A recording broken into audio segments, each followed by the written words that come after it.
ದೇಶದ ರೈತರಿಗೆ ಬಂಪರ್ ಉಡುಗೊರೆಯನ್ನ ಕೊಟ್ಟಿದೆ ಮೋದಿ ಸರ್ಕಾರ. ಮುಂಗಾರು ಸಮಯದ 14 ಬೆಳೆಗಳಿಗೆ ಬೆಂಬಲ ಬೆಲೆಯನ್ನ ನಿಗದಿ ಮಾಡಿದೆ. ಭತ್ತದ ಬೆಳೆಗೆ ಕನಿಷ್ಠ ಬೆಂಬಲ ಬೆಲೆ ಕೊಟ್ಟು ಕ್ವಿಂಟಾಲ್ಗೆ 250 ರೂಪಾಯಿ ಹೆಚ್ಚಳವನ್ನ ಮಾಡಿದೆ. ಪ್ರತಿ ಕ್ವಿಂಟಾಲ್ ಭತ್ತಕ್ಕೆ 1750 ರೂಪಾಯಿ ಕನಿಷ್ಠ ಬೆಂಬಲ ಬೆಲೆಯನ್ನು ಘೋಷಣೆ ಮಾಡಿದೆ. ಕೇಂದ್ರ ಸಚಿವ ಸಂಪುಟದಲ್ಲಿ ಬೆಂಬಲ ಬೆಲೆಗೆ ಒಪ್ಪಿಗೆ ಸಿಕ್ಕಿದ್ದು ಮೋದಿ ಸರ್ಕಾರದಿಂದ ಅಧಿಕೃತ ಘೋಷಣೆ ಅಷ್ಟೇ ಬಾಕಿ ಉಳಿದಿದೆ.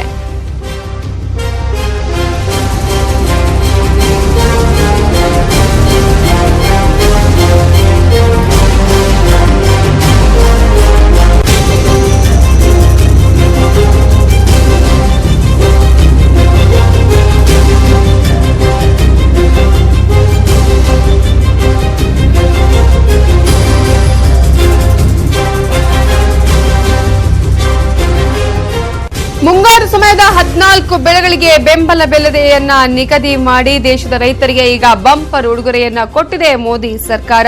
ಭತ್ತದ ಬೆಳೆಗೆ ಕನಿಷ್ಠ ಬೆಂಬಲ ಬೆಲೆ ಕ್ವಿಂಟಾಲ್ಗೆ 250 ರೂಪಾಯಿಯನ್ನ ಹೆಚ್ಚಳ ಕೂಡ ಮಾಡಲಾಗಿದೆ.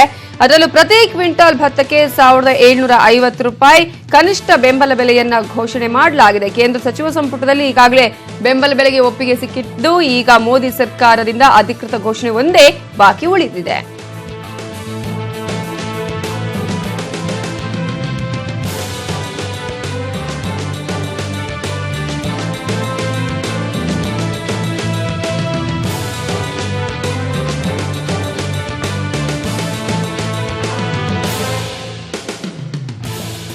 ಈ ಬಗ್ಗೆ ಡೀಟೇಲ್ಸ್ ಕೊಡೋದಕ್ಕೆ ನಮ್ಮ ರಿಪೋರ್ಟರ್ ಧರಣೇಶ್ ಈಗ ಫೋನ್ ಸಂಪರ್ಕದಲ್ಲಿದ್ದಾರೆ. ಧರಣೇಶ್, ಈಗಾಗಲೇ ರೈತರಿಗೆ ಒಂದು ರೀತಿಯಲ್ಲಿ ಬಂಪರ್ ಉಡುಗೊರೆ ಅಂತಾನೆ ಹೇಳಬೇಕಾಗುತ್ತೆ ಮೋದಿ ಸರ್ಕಾರದಿಂದ. ಯಾವ್ಯಾವುದಕ್ಕೆ ಎಷ್ಟು ಕನಿಷ್ಠ ಬೆಂಬಲ ಬೆಲೆ ಘೋಷಣೆ ಆಗುವಂತಹ ಚಾನ್ಸಸ್ ಇದೆ? ಎಷ್ಟೊತ್ತಿಗೆ ಅಧಿಕೃತವಾಗಿ ಘೋಷಣೆ ಆಗತ್ತೆ ಈಗ? ಲಲಿತಾ, ಕೇಂದ್ರದ ಸಚಿವ ಸಂಪುಟ ಸಭೆ ಇವತ್ತು ಕೃಷಿಕರ ವಿಷಯದಲ್ಲಿ ಬಹಳ ಮಹತ್ವದ ನಿರ್ಣಯವನ್ನ ಮಾಡಿದೆ. ಒಟ್ಟು 14 ಬೆಳೆಗಳಿಗೆ ಬೆಂಬಲ ಬೆಲೆಯನ್ನ ಮತ್ತು ಕನಿಷ್ಠ ಬೆಲೆಯನ್ನ ನಿಗದಿ ಮಾಡಿದೆ ಅಂತೇಳಿ ಮಾಹಿತಿಗಳು ಗೊತ್ತಾಗಿದ್ದಾವೆ. 1:15 ಕೇಂದ್ರದ ಕೃಷಿ ಸಚಿವ ರಾಧಾ ಮೋಹನ್ ಸಿಂಗ್ ಅವರು ಪತ್ರಿಕಾಗೋಷ್ಠಿಯನ್ನು ನಡೆಸಿ ಅಧಿಕೃತವಾಗಿ ಈ ಒಂದು ವಿಷಯವನ್ನ ಪ್ರಕಟಿಸ್ತಾರೆ. ಅಂದ್ರೆ ಯಾವ ಬೆಳೆಗಳಿಗೆ ಕನಿಷ್ಠ ಬೆಲೆ ನಿಗದಿ ಮಾಡಲಾಗಿದೆ, ಯಾವ ಬೆಲೆಗೆ ಎಷ್ಟು ಬೆಂಬಲ ಬೆಲೆವನ್ನ ನೀಡಲಾಗಿದೆ ಅನ್ನುವಂತ ಮಾಹಿತಿಯನ್ನ ಅವರು ಅಧಿಕೃತವಾಗಿ ಪ್ರಕಟಿಸ್ತಾರೆ. ಈಗ ಬರ್ತಿರುವ ಮಾಹಿತಿಯ ಪ್ರಕಾರ ಭತ್ತಕ್ಕೆ, ಯಾಕೆಂದ್ರೆ ಭತ್ತ ಯಾಕೆ ಮುಖ್ಯ ಆಗುತ್ತೆ ಅಂತಂದ್ರೆ ಕರ್ನಾಟಕದ ಪ್ರಮುಖ ಬೆಳೆಗಳಲ್ಲಿ ಭತ್ತ ಕೂಡ ಒಂದು. ಭತ್ತಕ್ಕೆ ಕನಿಷ್ಠ 150 ರೂಪಾಯಿ ಬೆಂಬಲ ಬೆಲೆಯನ್ನ ಸೇರಿಸಿ ಕನಿಷ್ಠ 1750 ರೂಪಾಯಿ ಪ್ರತಿ ಕ್ವಿಂಟಾಲ್ಗೆ ಅಂತೇಳಿ ನಿಗದಿಯನ್ನ ಮಾಡಿದೆ. ಇದು ಬಹಳ ದಿನಗಳ ಬೇಡಿಕೆಯಾಗಿತ್ತು, ಭತ್ತಕ್ಕೆ ಬೆಂಬಲ ಬೆಲೆಯನ್ನ ಕೊಡಿ ಮತ್ತು ಕನಿಷ್ಠ ಬೆಲೆಯನ್ನ ನಿಗದಿ ಮಾಡಿ ಅಂತೇಳಿ ಕರ್ನಾಟಕದ ರೈತರು ಮನವಿಯನ್ನ ಮಾಡ್ತಾ ಇದ್ರು, ಒತ್ತಾಯವನ್ನ ಮಾಡ್ತಾ ಇದ್ರು. ಸೊ ಈಗ ಭತ್ತ ಬೆಳೆಗಾರರಿಗೆ ಒಂದು ಸಣ್ಣ ಒಂದು ನಿರಾಳತೆ ಸಿಕ್ಕಿದೆ. ಯಾಕಂತಂದ್ರೆ ಅವ್ರಿಗೆ ಒಂದು ಕನಿಷ್ಠ ಬೆಲೆ 1750 ರೂಪಾಯಿ ಪ್ರತಿ ಕ್ವಿಂಟಾಲ್ಗೆ ಅಂತೇಳಿ ನಿಗದಿಯಾಗಿದೆ. ಅದೇ ರೀತಿ ರಾಗಿಗೂ ಕೂಡ ಕನಿಷ್ಠ ಬೆಲೆ 900 ರೂಪಾಯಿ ಪ್ರತಿ ಕ್ವಿಂಟಾಲ್ಗೆ ಅಂತ ನಿಗದಿ ಮಾಡ್ತಾರೆ ಎನ್ನುವಂತಹ ಮಾಹಿತಿಗಳು ಲಭ್ಯ ಆಗಿದ್ದಾರೆ. ಆದ್ರೆ ಇನ್ನೂ ಕೂಡ ಅದು ಅಧಿಕೃತವಾಗಿ ಗೊತ್ತಾಗಿಲ್ಲ.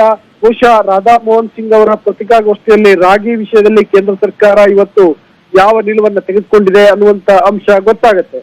ಇದಲ್ಲದೆ ಇತ್ತೀಚೆಗಷ್ಟೇ ಪ್ರಧಾನಿ ನರೇಂದ್ರ ಮೋದಿ ಅವರು ಕರ್ನಾಟಕ, ಉತ್ತರ ಪ್ರದೇಶ, ಉತ್ತರಾಖಂಡ, ಪಂಜಾಬ್, ಗುಜರಾತ್ ಮತ್ತು ಮಧ್ಯಪ್ರದೇಶ ರಾಜ್ಯಗಳ ಕಬ್ಬು ಬೆಳೆಗಾರರ ಜೊತೆ ಸಮಾಲೋಚನೆಯನ್ನ ನಡೆಸಿದ್ರು.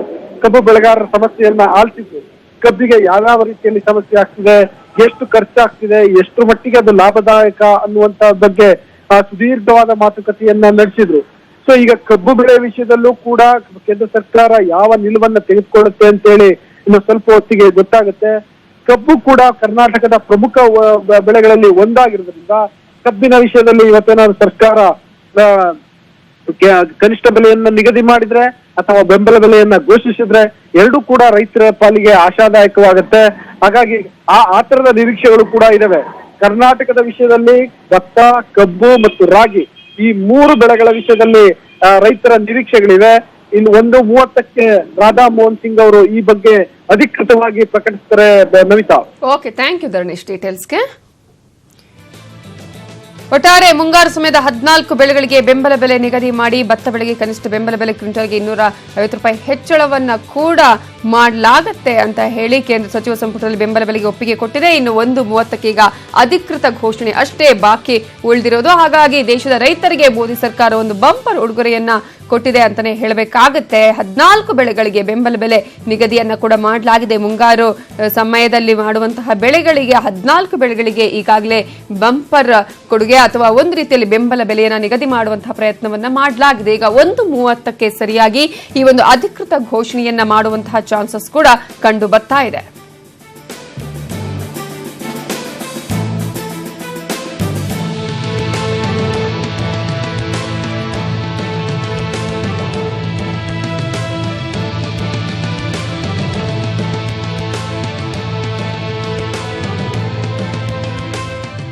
ಇದರ ಬಗ್ಗೆ ಮಾತನಾಡೋದಕ್ಕೆ ನಮ್ಮ ಜೊತೆ ಪ್ರಾಂತ ರೈತ ಸಂಘದ ಉಪಾಧ್ಯಕ್ಷರಾಗಿರುವಂತಹ ಮಾರುತಿ ಮಾನ್ಪಾಡೆ ಅವರು ಫೋನ್ ಸಂಪರ್ಕದಲ್ಲಿದ್ದಾರೆ. ನಮಸ್ತೆ ಸರ್.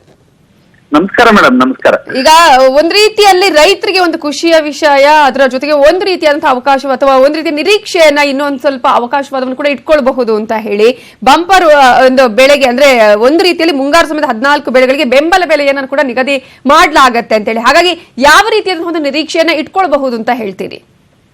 ಮೇಡಮ್ ಅವರೇ, ಒಂದು ಬೆಂಬಲ ಬೆಲೆ ಘೋಷಣೆ ಮಾಡಕ್ಕೆ ನಿನ್ನೆ ಅವ್ರ ಪ್ರಧಾನಮಂತ್ರಿಯವರು ಕ್ಯಾಬಿನೆಟ್ ನಲ್ಲಿ ಇಂಥದೊಂದು ತೀರ್ಮಾನ ಮಾಡಿ ಇವತ್ತು ಮಾಡಿದ್ದಾರೆ ಅಂತ ಅನ್ನೋದು ಕೇಳಿದೀವಿ. ತುಂಬಾ ಇದು ವಿಷಯ ಸಂತೋಷದ್ದು. ಆದ್ರೆ ವಿಷಯ ಇಲ್ಲಿ ಬಂದಿರತಕ್ಕಂತ ವಿಷಯನ ನಾವು ಕಳೆದ ವರ್ಷನೂ ಅನುಭವಿಸಿವಿ, ಆಚೆ ವರ್ಷ ಅನುಭವಿಸ್ತೀವಿ, ಸದ್ಯದ ವರ್ಷ ಅನುಭವಿಸ್ತಾ ಇದೀವಿ.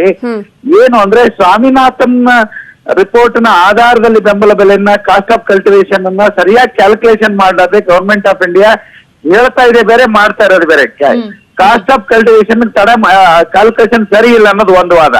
ಇನ್ನು ಎರಡನೇ ವಾದ ಏನಂದ್ರೆ ಅದಕ್ಕೊಂದು ಕಾನೂನು ಮಾಡಿದ್ರೆ ಮಾತ್ರನೇ ಬೆಲೆ ಕುಸಿದಾಗ ಖರೀದಿ ಮಾಡಕ್ಕಾಗತ್ತೆ, ಇಲ್ಲಾಂದ್ರೆ ಕೇಂದ್ರ ಸರ್ಕಾರ ದುಡ್ಡು ರಿಲೀಸ್ ಮಾಡ್ಬೇಕು ಅಂತ ಕಾಯ್ತಾ ಕೊಡ್ಬೇಕಾಗತ್ತೆ.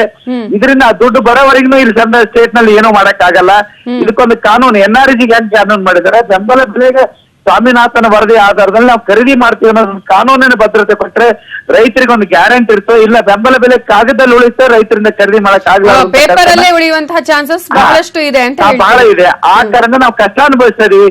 ಸನ್ಮಾನ್ಯ ಪ್ರಧಾನಮಂತ್ರಿಗಳಾಗ್ಲಿ ಕೇಂದ್ರ ಸರ್ಕಾರ ಆಗ್ಲಿ ಕಾನೂನು ಮಾಡದೆ ಪೇಪರ್ ನಲ್ಲಿ ಉಳಿತಕ್ಕಂಥದ್ದು ಆಗ್ಬಾರ್ದು ಅನ್ನೋ ನಮ್ಮ ಮುಖ್ಯವಾದಂತ ಮನವಿ. ಆದ್ರೆ ಎಲ್ಲ ಒಂದ್ ಕಡೆ ಇದು ರೈತರಿಗೆ ಇಷ್ಟು ದಿನಗಳ ಆದ ನಂತರ ಆದ್ರೂ ಏನೋ ಒಂದ್ ಕಡೆ ಕರ್ನಾಟಕದ ರೈತರಿಗೆ, ಅದ್ರಲ್ಲಿ ಕೂಡ ಭತ್ತ ಬೆಳೆಗಾರರಿಗೆ, ಕಬ್ಬು ಬೆಳೆಗಾರರಿಗೆ, ರಾಗಿ ಬೆಳೆಗಾರರಿಗೆ ಎಲ್ಲ ಒಂದು ರೀತಿಯಲ್ಲಿ ಒಂದು ಭರವಸೆಯನ್ನು ಇಟ್ಕೊಳ್ಳುವಂತಹ ಪ್ರಯತ್ನ ಅಂತ ಆಗಬಹುದು ಅಂತ ಅನ್ಸುತ್ತಾ ಹೇಗೆ ಅಂತ? ಇಲ್ಲ ಮೇಡಮ್ ಅವ್ರ ಹೋದ್ಸಲ ನಾನು ತೊಗರಿ ಬೆಳೆಗಾರ ಪ್ರದೇಶ, ಭತ್ತದ ನಾನು ಬಲ್ಲೆ. ಹೋದ್ಸಲ ಉತ್ತಮವಾದಂತ ಬೆಲೆ ಕೊಟ್ಟಿದ್ದಾರೆ, ಆದ್ರೆ ಖರೀದಿ ಮಾಡ್ಲಿಲ್ಲ. ಬೋನಸ್ ಕೊಟ್ಟಿದ್ದಾರೆ, ಖರೀದಿ ಮಾಡ್ಲಿಲ್ಲ. ಅಂದ್ರೆ ಡಾಕ್ಟರ್ ಸುಬ್ರಹ್ಮಣ್ಯಂ ಅಂತ ಅರವಿಂದ್ ಸುಬ್ರಹ್ಮಣ್ಯಂ ಏನಿದ್ದಾರೆ, ಅವ್ರು ಇದನ್ನೆಲ್ಲ ಶಿಫಾರಸು ಮಾಡಿದ್ದನ್ನ ಕೇಂದ್ರ ಸರ್ಕಾರ ಕಾಗದದಲ್ಲಿ ಉಳಿಸು, ದುಡ್ಡು ಬಿಡುಗಡೆ ಮಾಡ್ಲಿಲ್ಲ. ಆ ಕಷ್ಟನ ಪರಿಹಾರ ಮಾಡ್ಬೇಕನ್ನೋದು ಇವತ್ತು ಕೂಡ ಆ ಲೆಕ್ಕನ, ಆ ತಪ್ಪು ಇವತ್ತು ಕೇಂದ್ರ ಸರ್ಕಾರದಲ್ಲಿ ಕಾಣುತ್ತೆ ಮೇಡಮ್ ಅವರೇ. ಹಾಗಾಗಿ ಅದು ಕೇವಲ ಅಧಿಕೃತ ಘೋಷಣೆ ಮಾತ್ರ ಆಗ್ಬಾರ್ದು, ಪೇಪರ್ ಅಲ್ಲಿ ಮಾತ್ರ ಆಗಬಾರ್ದು, ಕಾನೂನಾತ್ಮಕವಾಗಿ ಆಗ್ಬೇಕು ಅನ್ನುವಂಥದ್ದು ಆಗ್ಬೇಕು ಅನ್ನೋ ನಮ್ಮ ಮನವಿ. Okay okay, thank you Maruti Manpade ಅವರ ನ್ಯೂಸ್ 18 ಜೊತೆ ಮಾತನಾಡಿದಕ್ಕಾಗಿ.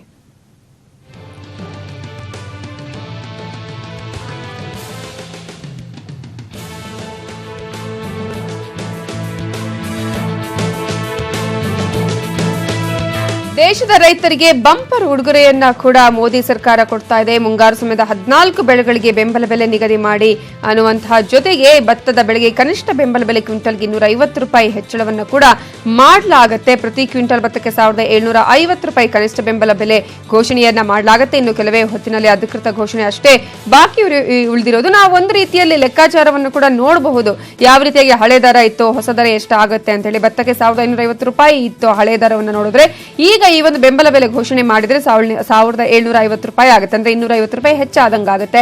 ರಾಗಿಗೆ 1900 ರೂಪಾಯಿ ಇತ್ತು, 2897 ರೂಪಾಯಿ ಆಗುತ್ತೆ ಹೊಸ ದರವನ್ನ ಏನಾದ್ರೂ ಈಗ ಘೋಷಣೆ ಮಾಡಿದ್ರೆ ಅಧಿಕೃತವಾಗಿ. ಹಾಗೇನೆ ಜೋಳದ ಹೈಬ್ರಿಡ್ಗೆ 1700 ರೂಪಾಯಿ ಇತ್ತು ಹಳೆ ದರ, 2430 ರೂಪಾಯಿ ಆಗುವ ಚಾನ್ಸಸ್ ಇದೆ. ಸೋಯಾಬೀನ್ಗೆ 3050 ರೂಪಾಯಿಯಿಂದ 3399 ರೂಪಾಯಿ ಆಗುವಂತಹ ಚಾನ್ಸಸ್ ಕೂಡ ಇದೆ. ನೈಗರ್ಗೆ 4050 ರೂಪಾಯಿಂದ 5877 ರೂಪಾಯಿ ಆಗುವಂತಹ ಚಾನ್ಸಸ್ ಇದೆ.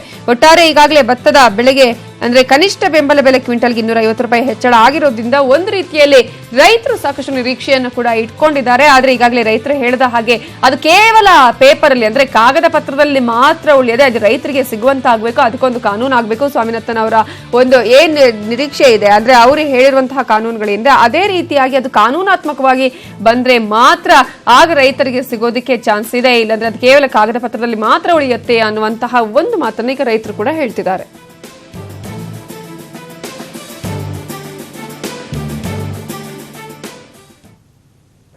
ಕೆಪಿಸಿ ಕೆಪಿಸಿಸಿ ಅಧ್ಯಕ್ಷರಾಗಿ ದಿನೇಶ್ ಗುಂಡೂರಾವ್ ನೇಮಕ ಖಚಿತ ಆಗಿದ್ದು ಇವತ್ತು ಸಂಜೆ ಅಥವಾ ನಾಳೆ ಅಧಿಕೃತವಾಗಿ ಘೋಷಣೆ ಮಾಡುವ ಸಾಧ್ಯತೆ ಇದೆ.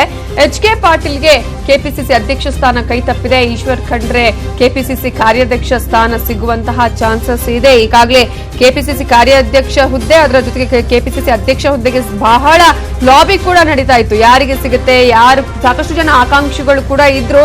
ಹಾಗಾಗಿ ನಮ್ಗೆ ಸಿಗ್ಬೇಕು ಅಂತ ಹೇಳಿ ಸಾಕಷ್ಟು ಜನ ಲಾಬಿ ಮಾಡ್ತಾ ಇದ್ರು. ರಾಹುಲ್ ಗಾಂಧಿ ಅವರನ್ನ ಕೂಡ ಮೀಟ್ ಮಾಡೋದಾಗಿರ್ಬೋದು, ಅವರ ಆಪ್ತ ಅವರನ್ನ ಮೀಟ್ ಮಾಡುವಂತಹ ಕೆಲಸಗಳು ಕೂಡ ನಡೀತಾ ಇತ್ತು. ಆದ್ರೆ ಈಗ ಬಂದಿರುವ ಮಾಹಿತಿ ಪ್ರಕಾರ ದಿನೇಶ್ ಗುಂಡೂರಾವ್ಗೆ ಒಂದು ಕೆಪಿಸಿಸಿ ಸಾರಥ್ಯವನ್ನು ವಹಿಸುವಂತಹ ಸಾಧ್ಯತೆಗಳಿದೆ. ಕೆಪಿಸಿಸಿ ಅಧ್ಯಕ್ಷರಾಗಿ ದಿನೇಶ್ ಗುಂಡೂರಾವ್ ನೇಮಕವೇ ಆಲ್ಮೋಸ್ಟ್ ಖಚಿತ ಆಗಿದೆ ಅಂತಾನೆ ಹೇಳಲಾಗ್ತಾ ಇದೆ.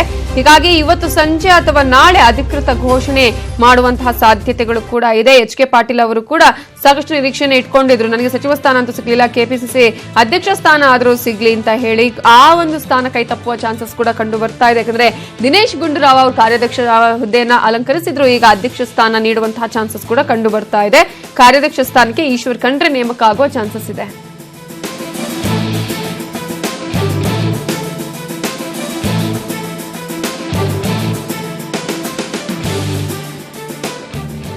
ಈ ಬಗ್ಗೆ ಡೀಟೇಲ್ಸ್ ಕೊಡೋದಕ್ಕೆ ನಮ್ಮ ರಿಪೋರ್ಟರ್ ಚಿದಾನಂದ್ ಪಟೇಲ್ ಈಗ ನೇರ ಸಂಪರ್ಕದಲ್ಲಿದ್ದಾರೆ. ಚಿದಾನಂದ್ ಪಟೇಲ್, ಕೆಪಿಸಿಸಿ ಅಧ್ಯಕ್ಷ ಕಾರ್ಯಾಧ್ಯಕ್ಷ ಸ್ಥಾನಕ್ಕೆ ಸಾಕಷ್ಟು ಜನ ಆಕಾಂಕ್ಷಿಗಳಿದ್ರು, ಲಾಬಿ ಮಾಡ್ತಾ ಇದ್ರು, ನಮಗೆ ಕೊಡಬೇಕು ಅನ್ನುವಂತಹ ಪ್ರಯತ್ನಗಳನ್ನ ಮಾಡ್ತಾನೆ ಇದ್ರು.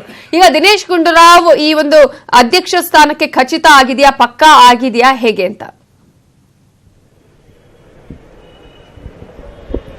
ನವಿತಾ ಜೈನ್, ಇದೀಗ ಬಂದ ಮಾಹಿತಿ ಪ್ರಕಾರ ದಿನೇಶ್ ಗುಂಡೂರಾವ್ ಅವರು ಕರ್ನಾಟಕ ಪ್ರದೇಶ ಕಾಂಗ್ರೆಸ್ ಸಮಿತಿಯ ನೂತನ ಅಧ್ಯಕ್ಷರಾಗಿ ಆಯ್ಕೆಯಾಗಿದ್ದಾರೆ. ಇನ್ನ ಎಐಸಿಸಿಯಿಂದ ಅಧಿಕೃತ ಘೋಷಣೆ ಮತ್ತು ಪ್ರಕಟಣೆ ಒಂದೇ ಬಾಕಿ ಇರುವಂತದ್ದು. ಯಾಕಂತ ಹೇಳಿದ್ರೆ ಕೊನೆ ಗಳಿಗೆಯಲ್ಲಿ ದಿನೇಶ್ ಗುಂಡೂರಾವ್ ಅವರಿಗೆ ಮಾಡಬೇಕಂತೇಳಿ ತೀರ್ಮಾನವನ್ನು ತೆಗೆದುಕೊಳ್ಳಲಾಗಿತ್ತು. ಜೊತೆಗೆ ದಿನೇಶ್ ಗುಂಡೂರಾವ್ ಅವರನ್ನ ಸಚಿವರನ್ನಾಗಿ ಮಾಡದಿದ್ದಕ್ಕೆ ಕೃಷ್ಣ ಬೈರೇಗೌಡ ಮತ್ತು ದಿನೇಶ್ ಗುಂಡೂರಾವ್ ನಡುವೆ ಎಐಸಿಸಿ ಅಧ್ಯಕ್ಷ ರಾಹುಲ್ ಗಾಂಧಿ ಅವರು ದಿನೇಶ್ ಗುಂಡೂರಾವ್ ಅವರನ್ನೇ ಕೆಪಿಸಿಸಿ ಅಧ್ಯಕ್ಷನಾಗಿ ಮಾಡೋದಾಗಿ ಮಾತನ್ನು ಕೊಟ್ಟಿದ್ರು. ಆದರೆ ಕೊನೆ ಗಳಿಗೆಯಲ್ಲಿ ಡಿಸಿಎಂ ಹಾಗೂ ಪ್ರದೇಶ ಕಾಂಗ್ರೆಸ್ ಸಮಿತಿ ಅಧ್ಯಕ್ಷರಾಗಿದ್ದಂತಹ ಡಾಕ್ಟರ್ ಜಿ ಪರಮೇಶ್ವರ್ ಅವರು ದಿನೇಶ್ ಗುಂಡೂರಾವ್ ಅವರು ಕೆಪಿಸಿಸಿ ಅಧ್ಯಕ್ಷರಾಗುವುದನ್ನ ಬಲವಾಗಿ ವಿರೋಧಿಸಿದರು. ಬದಲಾಗಿ ಅವರು ಉತ್ತರ ಕರ್ನಾಟಕದ ಭಾಗದ ಯಾರಿಗಾರೊಬ್ಬರಿಗೆ ಕೊಡಿ ಮತ್ತು ಅದರಲ್ಲಿ ಪರವಾಗಿ ಎಚ್.ಕೆ. ಪಾಟೀಲ್ ಪರವಾಗಿ ಬ್ಯಾಟಿಂಗ್ ಅನ್ನು ಕೂಡ ಮಾಡಿದರು. ಇದಕ್ಕೆ ಬೆಂಬಲವಾಗಿ ಕಾಂಗ್ರೆಸ್ನ ಲೋಕಸಭೆಯ ನಾಯಕ ಹಾಗೂ ಕಾಂಗ್ರೆಸ್ನ ಹಿರಿಯ ನಾಯಕರು ಆಗಿರತಕ್ಕಂಥ ಮಲ್ಲಿಕಾರ್ಜುನ್ ಖರ್ಗೆ ಸೇರಿದಂತೆ ಅನೇಕ ಹಿರಿಯ ನಾಯಕರುಗಳು ಕೂಡ ಎಚ್.ಕೆ. ಪಾಟೀಲ್ರನ್ನ ಕೆಪಿಸಿಸಿ ಅಧ್ಯಕ್ಷ ಮಾಡಬೇಕು, ಆ ಮುಖಾಂತರ ಚುನಾವಣೆಯಲ್ಲಿ ಉತ್ತರ ಕರ್ನಾಟಕದಲ್ಲಿ ಲಿಂಗಾಯತ ಸಮುದಾಯವನ್ನು ಓಲೈಕೆಯ ಒಂದು ಅಂಶವನ್ನು ಮುಂದಿಟ್ಟಿದ್ರು. ಆದರೆ ದಿನೇಶ್ ಗುಂಡೂರಾವ್ ಅವರು ಈ ಸಂಬಂಧಪಟ್ಟಕ್ಕೆ ಮುನಿಸನ್ನ ಮಾಡಿಕೊಂಡಿದ್ರು. ಜೊತೆಗೆ